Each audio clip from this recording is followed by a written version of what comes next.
Hello, welcome back to the channel. I've been covering the E3 presentations this week, and in this video I'll be reviewing the Nintendo Direct that just finished. Now, if you haven't already, check out my overviews of the other E3 presentations I've done for Ubisoft, Microsoft, the PC Gaming Show, Capcom, and Square presentations.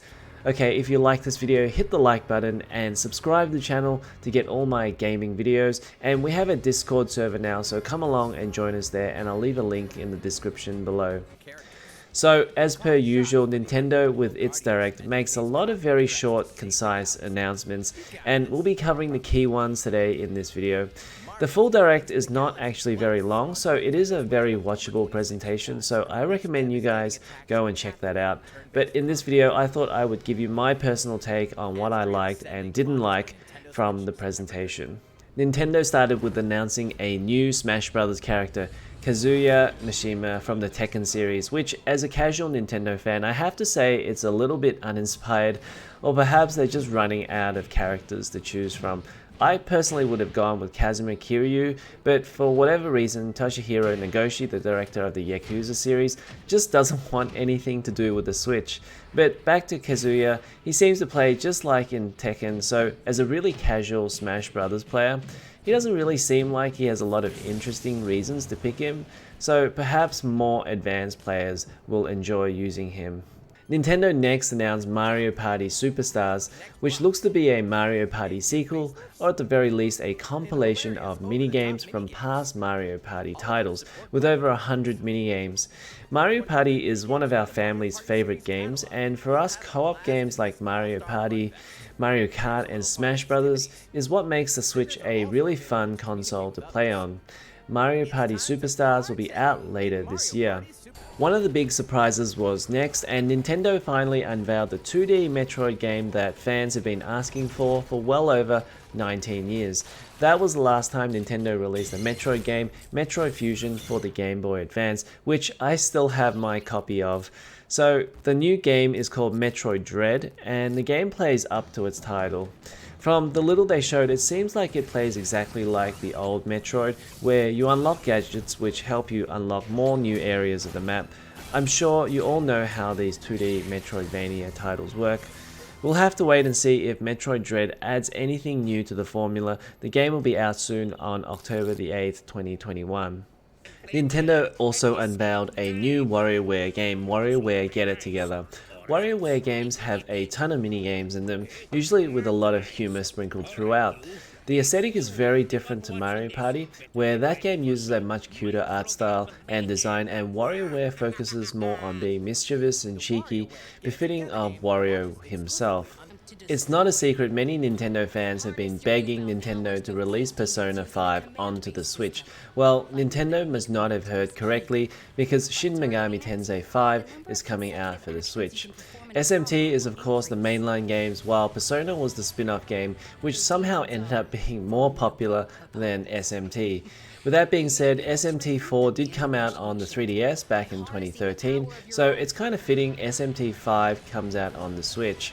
The game in general looks pretty good, particularly when you consider it's a portable game, and a handheld is a really good way to play JRPGs. Nintendo pulled out another surprise by announcing an Advance Wars game for the Switch. However, this looks to be a complete remake of the old Advance Wars 1 and 2 games that came out for the Game Boy Advance, but with all new graphics. This will be packaged into one game and called Advance Wars Boot Camp. The show looked like it was coming to an end, with Nintendo just announcing Zelda DLC for Hyrule Warriors Age of Calamity. This turned out to be an expansion pass for 2 pieces of content, one coming in June with new challenges, new items, and a new character, and a second much larger piece of content featuring new stages, skills, and characters. But Eiji Aonuma, director of the Zelda series, appeared to save the day. Last year Nintendo unveiled a Super Mario Bros. Game & Watch, and today they unveiled a Zelda Game & Watch featuring Zelda 1 and 2 from the NES and Link's Awakening on the Game Boy. There was a 4th game which was like a Game & Watch game on the system as well. I'll absolutely be buying this, as Zelda 2 is one of my favorite games of all time. It's kind of funny what nostalgia can do to you. I do think it's a bit of a waste of electronics and resources, given that this system can only play 4 games on it, and I've always thought Nintendo should be putting more games on these systems and the mini systems that it sells. Finally, Aonuma gave everybody something they were patiently waiting for, and I'm pretty sure there would have been outrage if he hadn't done so. Such is the nature of gaming fans. He showed us about 30 seconds of Zelda Breath of the Wild 2, which will be releasing in 2022. Now, it looks to me it's using the same overworld as the first game, which if so, I think there's going to be a lot of debate online about whether it should be an all-new game world. Aonuma said they've added all new areas in the clouds, which gives me reason to believe the overworld is the same. Finally, with Breath of the Wild 2 coming out next year, and Zelda games usually pushing Nintendo's system to the max, I would not be surprised if the Switch Pro were releasing next year. We've heard a lot about Switch Pro rumors recently, and if it was next year, then it's still way too early for anything to be announced at the moment, but next year sounds like a good time, given it would be in between Nvidia GPU releases, and Nintendo could use Samsung 8nm when Nvidia moves on to 7nm. That's my speculation anyway. Overall, the Nintendo Direct was entertaining. It gets a pass for me, but just barely. Nintendo didn't really drop any bombshells, and most of the announcements were known ahead of time. There were titles that I didn't discuss only because they've already been covered in other shows like Guardians of the Galaxy, Life is Strange, and Monster Hunter Stories 2. They also reminded us of stuff like Mario Golf and Zelda Skyward Sword.